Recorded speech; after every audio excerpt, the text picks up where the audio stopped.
Você sabe o que é ghosting e qual a relação dele com a expectativa? Bora tomar um café e bater um papo?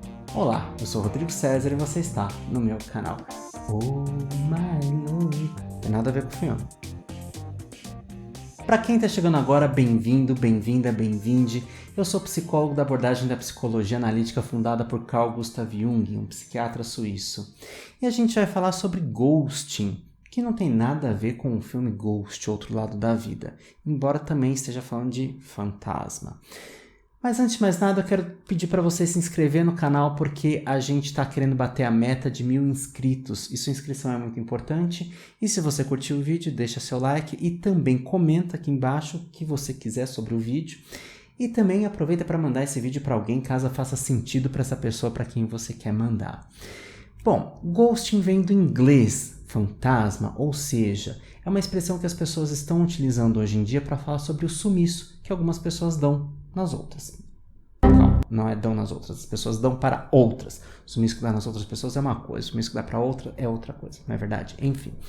Bom, o ghosting é quando você conhece uma pessoa, você tá falando com uma pessoa, tá ali de trelelê, tá com um crush, com a crush, conversando, levando um papo e tal, e de repente essa pessoa some. O que a gente faz? A primeira coisa é pensar, o que eu fiz de errado?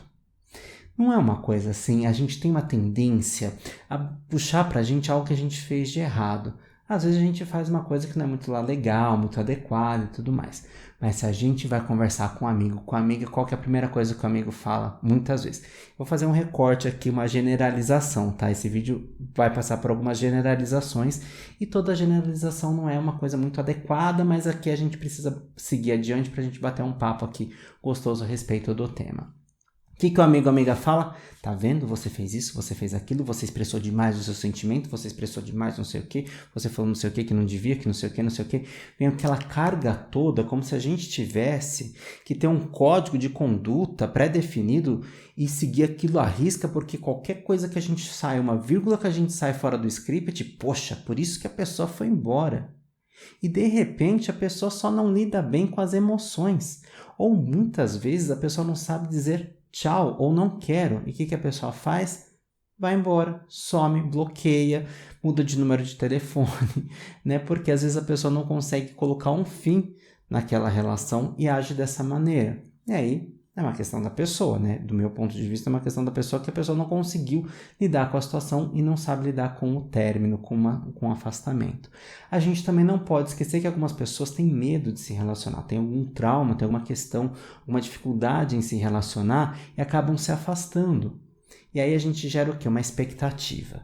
Será que a pessoa que se afastou, ela se afastou porque ela tem esse trauma? Ou será que eu fiz alguma coisa errada? Porque a gente carrega aquela culpa, né? Existe muito aquela culpa. Poxa, mas se relacionar é tão gostoso, por que a gente não pode expressar o sentimento? Ah, porque expressar assusta. Você expressar um sentimento, um carinho, um afeto, dedicar uma música, cantar uma música para a pessoa logo no começo, o que para muitas pessoas isso pode soar como romântico, né? Antigamente não tinha as tais das serenatas, as pessoas morriam por causa de serenata, queriam fazer... morriam necessariamente, né? Literalmente. As pessoas buscavam muito uma serenata, né? Ou receber uma serenata. Tinham lá os trovadores, né? Urbanos que faziam serenatas por aí. Mas as pessoas fogem de expressão de sentimento porque elas não lidam bem. Muitas pessoas fogem porque elas não lidam bem. E aí há uma culpa que a pessoa carrega. Puxa, eu não devia ter expressado, não devia ter falado, não devia. Se cria uma série de não devias, se cria uma série de necessidade de agir de uma forma correta, coisa que, gente, menos, né? Se você quer se relacionar com aquela pessoa, para que tanto protocolo, para que tanta formalidade, para que tanto modus operandi? Deixa fluir. Agora, se a gente está recebendo esse afeto, é gostoso. E como é que a gente lida com o afeto? Tá certo que a gente sabe que algumas expressões de afeto elas são um pouco intensas demais, acabam até sufocando e às vezes da forma que vem, como ainda pode não ter sido recíproco, a pessoa fala assim, opa, peraí, é só você que está sentindo isso. Pera lá, segura aí um pouco essa marimba. Mas existe diálogo e as pessoas às vezes esquecem dessa ferramenta maravilhosa que se chama diálogo. Uma palavra interessante, o diálogo. Então, Para que o ghosting se existe diálogo? Eu entendo que é natural do ser humano picar a mula, né? É a reação de luta ou fuga, já tá lá no nosso cérebro lá desde os primórdios. A gente olhava lá, os humanos lá antigamente olhavam para o dinossauro, olhavam para aquilo e falavam assim, eu como isso aí ou isso aí me come? É a relação de luta ou fuga. Se eu vou comer, então eu tenho que lutar. Se isso aí me come, eu tenho que picar minha mula e fugir daqui. Então é a reação de luta ou fuga. Então algumas situações trazem para a gente esse movimento, esse comportamento, essa ação tão instintiva de fuga, né? Sendo que a gente hoje em dia já não precisa mais estar lidando com isso necessariamente no dia a dia. Então a gente pode muitas vezes utilizar dessa ferramenta mágica que eu acabei de mencionar para vocês, que é o tal do diálogo. Coisa que é difícil acontecer. E muitas vezes a pessoa que faz o ghosting, ela não percebe o que ela está causando. Né? E quem recebe o ghosting, às vezes recebe isso de uma maneira muito intensa e também não consegue lidar com o que aconteceu. E agora, às vezes a vida coloca a pessoa que fez o ghosting recebendo um ghosting. Seria ali uma forma da pessoa perceber e ter um pouco mais de empatia, mas nem sempre a gente percebe essa situação acontecendo. Porém, é interessante a gente pensar assim, eu gostaria que fizessem isso comigo, então será que eu preciso fazer dessa forma? Né? E claro, existem pessoas que ficam obsessivas, cobrando a outra e tudo mais, e a melhor forma que a pessoa encontra é fugir sem deixar vestígio, porque a outra pessoa a gente sabe que não recebe bem. Mas não é desses casos que eu estou falando, e mesmo assim eu insisto que seria interessante ter um diálogo. Porém, vamos buscar um pouco mais de maturidade, né? Porque senão a gente acaba ficando muito pueril, né? A gente acaba ficando muito imaturo em como lidar com essa situação, como que a gente recebe, como que a gente doa, como que a gente lida com tudo isso. E você certamente tem uma situação que deve ter visto, ou presenciado, ou até mesmo vivido, né, que teve relação com essa situação do ghosting, né? Mas a gente também vai falar um pouquinho de expectativa. E aí sim, eu acho que muita gente já é muito mais familiar para a maioria das pessoas que podem estar assistindo esse vídeo, que é a tal da expectativa. A expectativa é algo que eu crio, uma um pensamento que eu crio desejando que aquilo aconteça. E aí vem outro conselho de amigo, que é aquela coisa assim, né? Porque conselho, se conselho fosse bom, todo mundo vendia, ninguém dava, né? Mas é aquela coisa de conselho. Não crie expectativas. Você já ouviu essa frase? Dá vontade de sair correndo, gritando pela rua. Como ninguém vai criar expectativa, gente? Expectativa é um desejo que a gente tem para que algo aconteça. Aí fica todo mundo bancando fino, afina. Oh, não criareis expectativa. Deve ser o 11º mandamento, né? Não criareis expectativa. Gente, todo mundo cria expectativa. Tá vivo, tá criando expectativa. Tá vivo, tem ansiedade. Isso é natural do ser humano. Só que como a gente lida com a expectativa é que é o jogo. Coisa que aí é mais difícil da gente lidar, né? Como é que a gente lida com a expectativa? Porque vem aquele desejo. E aí vem o quê? A projeção. A gente acaba projetando no outro aquilo que a gente deseja que aconteça. Ou a gente acaba idealizando o outro e não percebendo coisas. Ou então inventando coisa, né? Que o outro é daquela forma ou não é daquela forma. A gente cria expectativas. Essas expectativas, elas estão num terreno ali muito fértil, porque uma puxa a outra e de repente a gente criou todo um cenário, toda uma história, toda uma fanfic gigantesca e não condiz com o que está acontecendo, né? Porque a gente acaba não sabendo lidar com a ansiedade que vem quando a gente está percebendo a situação, né, de uma forma, e a gente acaba falseando essa situação por um lado, ou então a gente acaba esperando que aconteça uma coisa que, cara, não vai acontecer. Eu fiz um outro vídeo agora há pouco falando sobre o vídeo anterior a esse. Ele tá falando justamente sobre aquela coisa assim, né? De, cara, como diz a Márcia Sensitiva, passou 2, 3 dias ele não te respondeu, ele não te quer. Né? Então, como é que a gente lida com todas essas questões, né?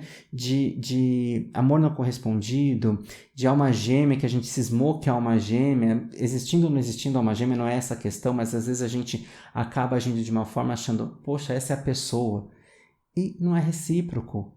E aí, é uma expectativa que a gente cria, e a gente tem que lidar com o quê? Com a frustração. E como é difícil lidar com a frustração. E aí tem gente que lida das mais diversas maneiras com a frustração, quebrando coisa, até mesmo às vezes acaba adoecendo. E lidar com a frustração é, cara, meu desejo nem sempre é o que vai imperar. E aí eu preciso olhar para esse desejo e lidar com esse desejo como uma batata quente na mão. Ou eu jogo, ou eu coloco aqui e lido, descasco, vejo o que eu vou fazer, que receita que eu vou fazer com essa batata quente, sabe? E é isso, né? Então a gente tem aqueles vídeos, a gente tá falando de ghosting, de expectativa e de frustração. Olha como essas coisas todas se amarram. E não necessariamente quem faz o ghosting está isento de expectativa e de frustração. Porque quem faz o ghosting, não só quem recebe, mas muitas vezes quem faz o ghosting está esperando, né, que uma situação está com essa expectativa. A expectativa vem de espera também. Está criando essa expectativa de que vai acontecer essa ou aquela situação, não sabe lidar, emocionalmente é difícil. E aí, ó, foge. E aí também às vezes não sabe lidar com a frustração de que a pessoa também não é aquilo que ela idealizou. Porque acontece também, não só a pessoa que sofreu ghosting, muitas vezes, ou tem a expectativa, está idealizada, nesse sentido, do outro lado. Muitas vezes quem faz o ghosting também criou uma expectativa, também se frustrou porque idealizou demais aquela pessoa, e aquela pessoa não é, então faz o quê? Vou fugir, vou embora. Né? Reação de luta ou fuga, ou seja, foge. E aí a gente está lidando com o quê? Com o outro lado da moeda. São duas faces da mesma moeda que tem do ghosting, né? Que a gente pode pegar a moeda sendo o ghosting, e aí dos dois lados tem o mesmo, a mesma questão da expectativa e da frustração. Né? Porque também quem faz o ghosting às vezes também se frustra consigo mesmo, porque não conseguiu ter a coragem de dizer: não, estou passando pano para o ghosting. Quem sofre ghosting sabe como é horrível, mas a gente busca entender o outro lado também. Não justifica a atitude. Como eu disse, a gente precisa começar a criar um pouco de maturidade e lidar com as situações. Se eu preciso expressar uma coisa, eu posso usar sujeito, verbo e predicado, como eu sempre digo, a gente pode expressar. Né? Agora tem gente que faz um pseudo-ghosting através de mandar mensagem, terminar por SMS e tudo mais. Às vezes é difícil terminar com uma pessoa, porque a gente sabe que a receptividade não vai ser boa, mas muitas vezes as pessoas se escoram em alguns comportamentos ou em alguns recursos, como por exemplo terminar por SMS. Gente, é uma pessoa com quem você teve por um certo tempo, por quem você teve estima e que também te deu estima, então é importante conversar. Eu sei que cada caso é um caso, não dá para a gente generalizar aqui, mais uma vez, não dá para a gente generalizar, mas é importante a ferramenta diálogo. E eu vou deixar uma dica para vocês, que é o livro Comunicação Não Violenta, do Marshall Rosenberg, que fala justamente sobre uma proposta de como a gente pode comunicar aquilo que a gente está sentindo. Né? Tem uma estrutura, tem audiolivro. Eu vou deixar aqui na descrição do vídeo também um link para o canal Partilhas Literárias da minha amiga Adélia Nicoletti, onde ela tem vários livros, ela tem playlists de audiolivros, na verdade, onde ela faz a narração. Ela é uma fofa. Aqui no canal a gente também fez uma live com ela, né? Lá no meu Instagram de psicólogo, que eu tenho 2 Instagrams, né? Tem o pessoal e tem o de psicólogo, que vou deixar aqui na descrição do vídeo também. A gente fez uma live vocacional com a Adélia, porque a Adélia, além de professora, dramaturga, atriz, ela também é narradora de livros. Ela está falando sobre como é o ofício de narrar audiolivros. E ela tem um canal chamado Partilhas Literárias, onde ela faz a narração, onde ela faz a leitura desses livros, e dentre eles tem a comunicação não violenta. E é muito interessante, porque o Marshall Rosenberg, ele fala assim, como é difícil às vezes a gente identificar o nosso sentimento. Então a gente se comunica, mas a gente expressa diversas coisas que não são o nosso sentimento. E aí para outra pessoa às vezes fica difícil compreender o que é que a gente está sentindo. E a comunicação não violenta, ela tem uma proposta de estrutura de como conversar, de como falar a frase. Ou seja, situa, coloca a situação, como é que a situação acontece, coloca como você se sente e o que você gostaria que fosse feito. Mas aí tem um pouco de expectativa, tá vendo como não dá pra gente se livrar da expectativa? Mas a gente tem que ver como que é a qualidade dessa expectativa, se é uma expectativa real e real, se ela pode ser modificada, se ela é uma projeção, né? Então, você percebe que não adianta a gente passar a vida sem autoconhecimento, tanto quem recebe o ghosting quanto quem faz o ghosting. O autoconhecimento está aí e a gente sempre está buscando o quê? Melhorar a nossa comunicação, melhorar a nossa pessoa. E a situação do ghosting é, às vezes, uma situação bem amarga, onde a gente pode se lapidar. É difícil, concordo com você, mas a gente pode entender diversas coisas, diversas camadas e, como diz aquela música da Marisa Monte, quero que você seja melhor, não é? Que chama Depois, essa música da Marisa Monte. É bem interessante essa música, eu acho que é uma música bem difícil de ser digerida, né? Porque é uma música sobre término, enfim. Mas o que eu queria falar com vocês hoje era sobre isso, conversar com vocês um pouquinho sobre o tal do ghosting, que muitas pessoas acabam fazendo ou até mesmo sofrendo. E do meu ponto de vista, a gente precisa começar a entender como que a gente funciona e por que e para que a gente está agindo dessa forma, fazendo o ghosting. Por que e para que a gente está sofrendo ghosting? Isso não é culpabilizar a vítima, isso é entender por que de repente eu estou atraindo esse tipo de situação, né? De novo, não é necessariamente algo que eu fiz que seja um pouco dito, digamos assim, inadequado, que afastou outra pessoa, não necessariamente é isso, mas por que eu estou precisando viver essa experiência? Aí a gente retoma o psicólogo James Hillman. Para que essa situação está me acontecendo? Cada situação tem um propósito também. Ele fala que cada situação que nos acontece tem um propósito, ou seja, para lapidar a nossa personalidade, por mais dolorida que seja, que a lapidação máxima da personalidade, assim, desenvolver todas as potencialidades da nossa personalidade, é o tal do caráter, né? Não no sentido de bom caráter ou mau caráter, mas só para situar em relação à própria psicologia analítica, psicologia arquetípica, o desenvolvimento máximo da personalidade, das potencialidades todas, a gente está falando de caráter, né? Dessa força do caráter. O Hillman tem um livro chamado A Força do Caráter, que vai falar sobre isso. Se você gostou do vídeo, deixa seu like, aproveita para comentar o que você achou, se você já vivenciou essa situação, se você fez essa situação. A gente não vai brigar se você fez isso, mas é interessante a gente pensar que a gente pode agir de uma maneira diferente. Muito obrigado até aqui, um grande beijo e até o próximo vídeo. Tchau!